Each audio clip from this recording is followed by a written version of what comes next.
We're now joined by two of the brightest political minds in the state of the nation. Phil Elaggi is Democratic strategist and chief of staff in Essex County to the county executive, Joe DiVincenzo, and also Jeanette Hoffman, Republican strategist and president of Marathon Public Affairs. Listen, we had a whole conversation in a different segment. We kept you here to talk about this. I'm going to play word association. Jeanette, I say January 6th. You say? Disgraceful. Disgraceful, just anti-democratic, just really upsetting to me. Never Phil, I say January. I'm sorry, I cut you off, Jeanette. Finish your word association. Anything else? It never should happen again. Phil, January 6th. Unbelievably embarrassing to be an American that day. I had friends from Europe calling me, upset and we were the laughing stock of the world that day. They took over the Capitol. It was inexcusable. I mean, it's not what politics and government's supposed to be. We should be able to disagree without becoming violent. The reason I wanted to have Phil and Jeanette here is they're not only really great political minds, but they're involved and engaged, and they want to get things done. And they're civil and respectful to each other and the people they interact with. And so here's the question I want to ask. Hey, Phil, two of us, we grew up in the same neighborhood, not exactly at the same time. By the way, Phil, you weren't inducted into the Hall of Fame at Immaculate Conception High School, but I know you got a special award there from where you went to school there, right? Yeah, I was the Loyalty Award for Alumni at Immaculate Conception, a small Catholic school that keeps on chugging along. They do a great job. Absolutely, and thank you for asking, Phil, that I was inducted into the Hall of Fame at my high school at Essex Catholic. I appreciate you asking. In all seriousness, he didn't ask. So in all seriousness, here's the reason I'm raising this. So as we do this program, Phil, you and I have friends we grew up with who excuse January 6th, who say whatever President Trump at the time and further has said publicly about advocating violence, about there are good people on both sides, all kinds of horrific things, shoot the bleach into the arm and get into crazy stuff. They not only excuse it, Phil, they say it doesn't matter because, quote, they like his policies. We love our friends, Phil. We can't talk to them. You can't talk to them. We avoid it, don't we? Trust me, there's a reason for this question. Go ahead, Phil. Oh, certainly it's not the discussion you want to have because emotions are so high and you really can't have a civil discussion on politics or Trump or anything. How about the vaccines and COVID? Phil, these are our friends. We love these guys. We grew up with them. And it's not like we have different views politically. We have different realities. But that's why it's important to have those discussions, Steve. But can you, Jeanette? Without families aren't talking to each other. People are avoiding friends because they don't want to get into a discussion, not even about Trump, but it's about all of that. That's your world. That's my world. This is where I get my information. That's where you get yours. You're wrong. I'm right. Come on, Jeanette. Who's saying, I want to learn more about your perspective? Who's doing that?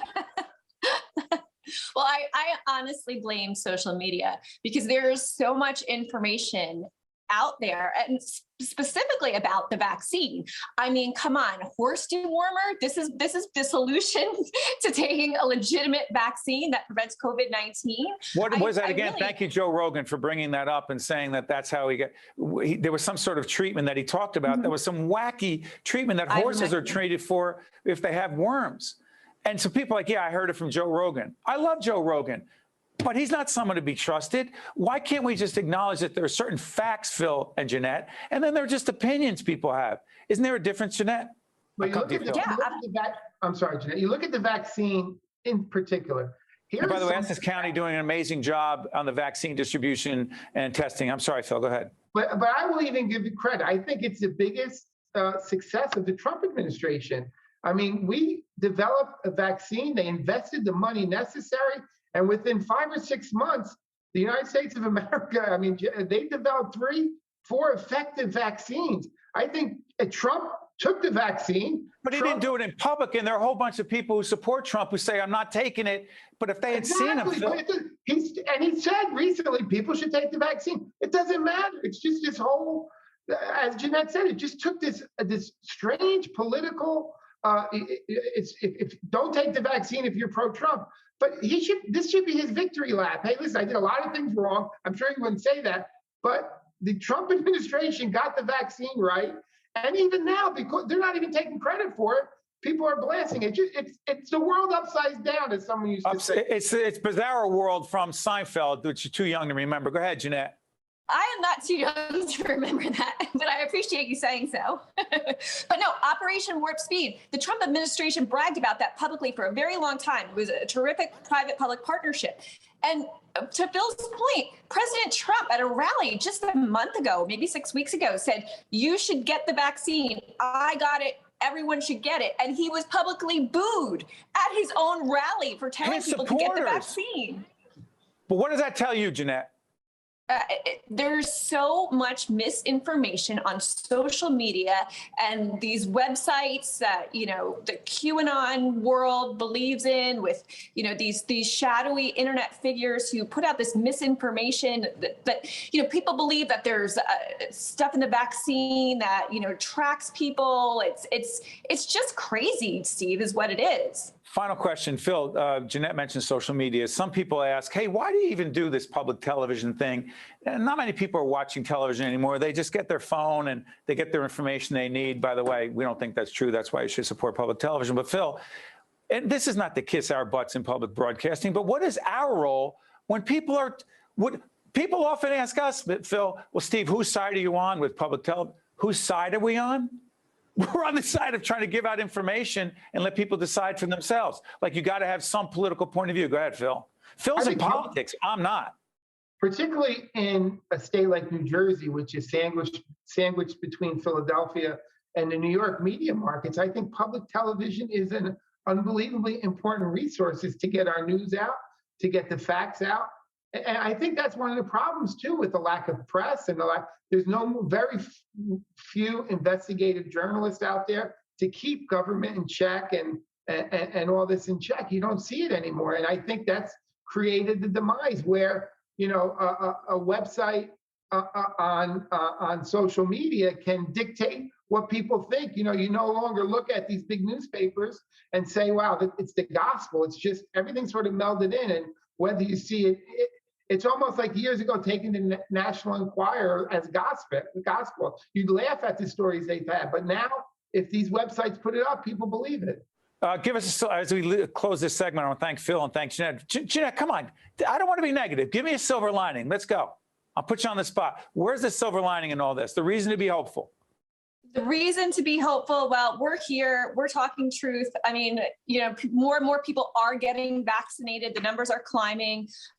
You know, I feel good about, you know, this public information that we're getting out here, Steve, and you keep doing a great job every day. So that's something to be hopeful about. I got a compliment out of that. I wasn't looking for about it.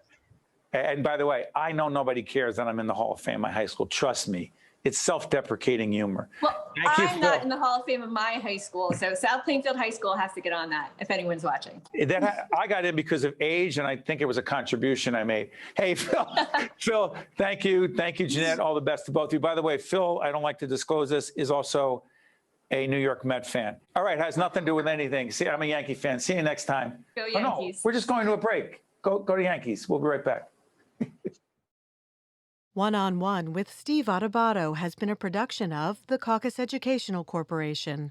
Funding has been provided by the Russell Berry Foundation, RWJ Barnabas Health, the Fidelco Group, Valley Bank, the New Jersey Economic Development Authority, Community Food Bank of New Jersey, the New Jersey Board of Public Utilities Clean Energy Program, NJ Best, New Jersey's 529 College Savings Plan, and by Suez North America. Promotional support provided by NJ.com and by Insider NJ. We are the Community Food Bank of New Jersey, and we are there. We are there for more than 1,000 food pantry and feeding program partners. We are there for our neighbors in need, nearly 1 million of them who struggle with hunger. Working together with volunteers, partners, and donors like you, we fill the emptiness caused by hunger with food, help, and hope. We are CFBNJ, and we are there. Join us. Go to cfbnj.org now.